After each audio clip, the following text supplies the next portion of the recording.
Hello guys, welcome to my new blog. मुझे second के video देखले सिने लास्ट तक जानी पारब। इटा देख, इटा होचे भूतिया गज। इना बहुते महू लगी किहे भी झारन। तो खरा मास भी स्टार्ट होगलाना बेले केनता दिशुचे देख यार। सबू कपा गज मैंने भी यार गज गुजा भी सब पतर पुतरा झड़ी के डाण होइछे। इटा देखो आमर कपाट केना दिशे। तो घर मुई बाहरनी जे आधा घंटा लागला खेत के आवार लगी। कांजी गले पोले में चलते हेतिर लगी। क्या बात है सर, क्या बात है सर। के जनता पहुँचेनी कि आमर चटे चटे के चौंका वाले गनी देखी पकाला मते। तो इना एटा आमर बोर न देखो आदि केनता कर दिछन जीरा सब इस्तिले बेले में पले उन देखाबार लगी। माँ केनता सुनुछन देखो साउंड होचे बोली सुनले मुई भी सुनी देखनी जे टंग करी मोर मंगलसूत्र छिड़ी गला। हेतिले मोर मन टी कान कान बागी लगी गला। हेतके आसीथिबो आरु बुरो नि खेई गले हेबा के।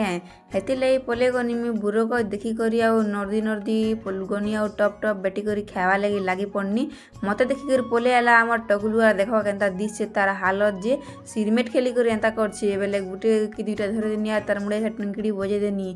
तारपरे के देरा बेटी देनी आउ तार मुना थेमी भर देनी खातेल घर के जीव बोली करी यार के आसी कर देखनी। तो बोर नर बड़ भाई कबार सार दिथिले न टप करी बेटले आम चोंटे चेरे के देखो आदे उल्ले घिसरे कर सरकटे कर केनता करी पकोछन जे मैं पर बुठी चांग हेतकी थिन मन नि भलाई केनता करूछन देखो। ये सब क्या देखना पड़ रहा है। अच्छा है मैं अंधा 12 बाजी थिला ना जे बाहरी पन्नु दुही मापू हमें घर के पलावा लगी।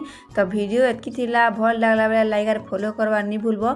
खाली वीडियो देखुछ और फॉलो नि करवा। फॉलो भी गुटे करी कर जो भल भल वीडियो मने आसबा। Bye bye.